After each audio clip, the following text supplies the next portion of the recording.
ಮತ್ತು ಎಲ್ಲ ಅಧಿಕಾರಿಗಳು ಏನ್ರಿ ಇದು ಏನು ಒಬ್ಬ ವ್ಯಕ್ತಿ ಮಾಡುವಂಥ ಕೆಲಸ ಇತ್ತು. ಅದು ಸಾವಿರಾರು ಅಧಿಕಾರಿಗಳು ಇದರಲ್ಲಿ ಭಾಗಿಯಾಗಿದ್ದಾರೆ, ಹತ್ತಾರು ಮಂತ್ರಿಗಳು ಇದರಲ್ಲಿ ಭಾಗಿಯಾಗಿದ್ದಾರೆ.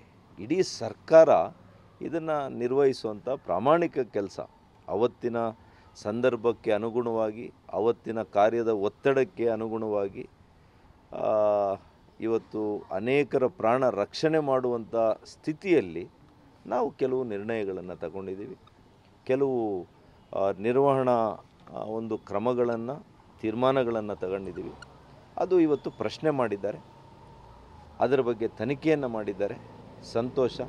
ಆ ತನಿಖೆಯಿಂದ ಸತ್ಯ ಹೊರಗೆ ಬರಲಿ ಅಂತೇಳಿ ನಾನು ಕೂಡ ಒಬ್ಬ ಸಾಮಾನ್ಯ ಪ್ರಜೆಯಾಗಿ, ಕರ್ನಾಟಕದ ಒಬ್ಬ ಸಾಮಾನ್ಯ ಪ್ರಜೆಯಾಗಿ ನಾನು ಕೂಡ ಅವರಿಗೆ ಮನವಿಯನ್ನು ಮಾಡ್ತೀನಿ. ಸರ್, ಮುಖ್ಯಮಂತ್ರಿ ಸಿದ್ದರಾಮಯ್ಯ ಸೇರಿದಂತೆ ಮಲ್ಲಿಕಾರ್ಜುನ್ ಖರ್ಗೆ ಅವರ ವಿರುದ್ಧ ಬಿಜೆಪಿಯವರು ಭಾಳಷ್ಟು ಗಂಭೀರ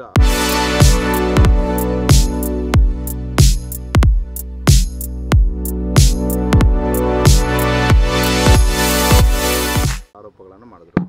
ಅದಕ್ಕೆ ಚೆಕ್ಮೇಟ್ ಕೊಡುವಂತಹ ಒಂದು ರೀತಿಯಲ್ಲಿ ಈ ಒಂದು ಈಗ ಅವ್ರ ಬಗ್ಗೆ ಮಾತಾಡೋಷ್ಟು ದೊಡ್ಡ ನಾಯಕರಲ್ಲ ನಾನು. ಅದಕ್ಕೆ ನಮ್ಮ ರಾಜ್ಯಾಧ್ಯಕ್ಷರಿದ್ದಾರೆ, ನಮ್ಮ ವಿರೋಧ ಪಕ್ಷದ ನಾಯಕರಿದ್ದಾರೆ, ಅವ್ರ ಹತ್ರ ನೀವು ಕೇಳಿ ಅದೇನಿದೆ ಅಂತ. ನನಗೇನು ಗೊತ್ತಿಲ್ಲ. ಈ ಟೈಮಲ್ಲಿ ಕೋವಿಡ್ ರಿಪೋರ್ಟ್ ತಗೊಂಡು ಮಾಡ್ತಿರೋದು ಇದರಿಂದ ಸುಧಾಕರ್ ಅವರು ಟಾರ್ಗೆಟ್ ಆದ್ರೆ ಹೇಗೆ ಅಂತ ಈಗ ಮೂಡ ಪಾದಯಾತ್ರೆ ಮಾಡಿದ್ರು. ನೋಡಿಯಪ್ಪ, ನಾನು ಈಗಾಗಲೇ ಹೇಳಿದ್ದೀನಿ, ಕೋವಿಡ್ನ ನಿರ್ವಹಣೆ ಮಾಡಿರೋದು ಒಬ್ಬ ವ್ಯಕ್ತಿ ಅಲ್ಲ, ಇಡೀ ಸರ್ಕಾರವನ್ನು ಪ್ರಶ್ನೆ ಮಾಡಿದ್ದಾರೆ. ಸರ್ಕಾರದ ವಿರುದ್ಧ ತನಿಖೆ ಆದೇಶ ಮಾಡಿದ್ದಾರೆ. ಅವರೇನು ಡಾಕ್ಟರ್ ಸುಧಾಕರ್ ವಿರುದ್ಧ ನಾನು ತನಿಖೆ ಮಾಡಿದ್ದೀನಿ ಅಂತ ಮುಖ್ಯಮಂತ್ರಿಗಳು ಎಲ್ಲಾದರೂ ಹೇಳಿದ್ದಾರಾ? ಯಾರಾದರೂ ಒಬ್ಬರು ಹೇಳಿದ್ದಾರಾ? ಯಾರೂ ಹೇಳಿಲ್ಲ. ಒಂದು ಸರ್ಕಾರ ಒಂದು ಕೋವಿಡನ್ನು ನಿರ್ವಹಣೆ ಮಾಡಿರೋದ್ರ ಬಗ್ಗೆ ಅವ್ರಿಗೆ ಶಂಕೆ ವ್ಯಕ್ತ ಆಗಿದೆ, ಅವರು ಅನುಮಾನಗಳನ್ನು ವ್ಯಕ್ತಪಡಿಸಿದ್ದಾರೆ. ಅದರ ಬಗ್ಗೆ ತನಿಖೆಯನ್ನು ಆದೇಶ ಮಾಡಿದ್ದಾರೆ. ತನಿಖೆಯ ಮಧ್ಯಂತರ ವರದಿ ತರಿಸ್ಕೊಂಡಿದ್ದಾರೆ.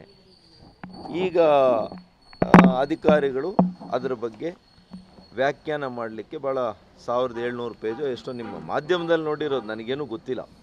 ಅದೆಷ್ಟು ವಾಲ್ಯೂಮ್ಸ್ ಇದೆ ಅಂತಲೂ ಗೊತ್ತಿಲ್ಲ, ಎಷ್ಟು ಪೇಜು ರಿಪೋರ್ಟ್ ಇದೆ ಅಂತಲೂ ಗೊತ್ತಿಲ್ಲ. ಅಷ್ಟು ಪೇಜುಗಳನ್ನು ಅವರು ಕೂಡ ಓದಿ ವ್ಯಾಖ್ಯಾನ ಮಾಡಬೇಕಲ್ಲ, ಪರಾಮರ್ಶೆ ಮಾಡಬೇಕು, ಮತ್ತು ಕ್ಯಾಬಿನೆಟ್ಗೆ ಅವರು ತಿಳಿಸಬೇಕು. ಹಾಗಾಗಿ ಅವರು ಅಧಿಕಾರಿಗಳು ಕೊಟ್ಟಿದ್ದಾರೆ. I welcome the decision.